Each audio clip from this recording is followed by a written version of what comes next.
topic, compliance certificates. Yeah, thanks. Well, property transaction certificates, compliance certificates are part of it.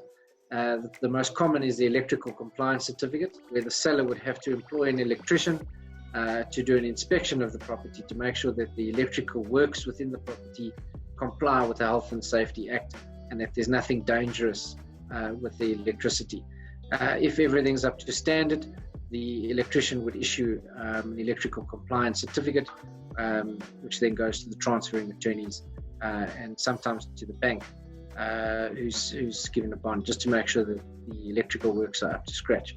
If something needs to be replaced, then obviously the electrician would notify the seller, and they'd have to attend to that before a certificate is issued.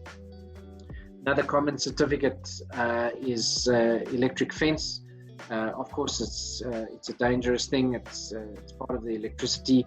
So if you do have an electric fence, there are certain requirements, and an electric fence company would have to be called upon to issue a compliance certificate, where they would come out and inspect the fence and make sure that that it's earthed correctly and that there's nothing dangerous about the fence.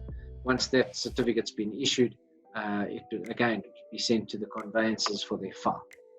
Again, another common certificate is a gas certificate for gas appliances within the property. You'd have to call a gas company to come and make sure that the gas fittings are safe and that all the seals are correct. And again, if there's something that doesn't comply with the Health and Safety Act, then the gas company would call upon the seller to repair that before they give a certificate.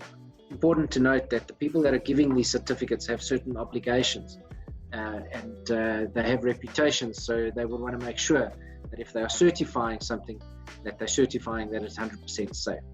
If an electrician or fence company or somebody working for the gas company issues a certificate on something that doesn't comply, that becomes problematic in the event that there is a problem, if somebody is injured, there would be some liability attached to the person that issued the certificate falsely or fraudulently for the sake of getting the transfer through.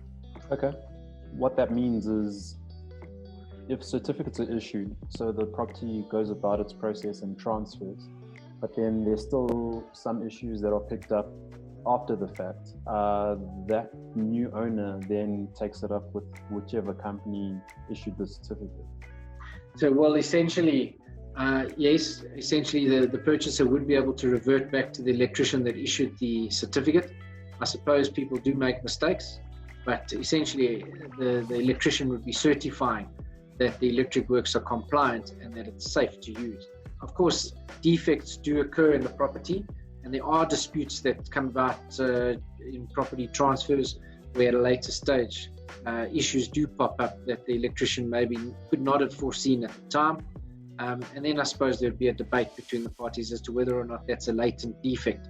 But yes, sometimes this does pop up, and if there are latent defects, which is a different topic, then I suppose the purchaser would have recourse against the seller if the seller deliberately concealed an existing issue that he knew about in spite of the certificate having been issued.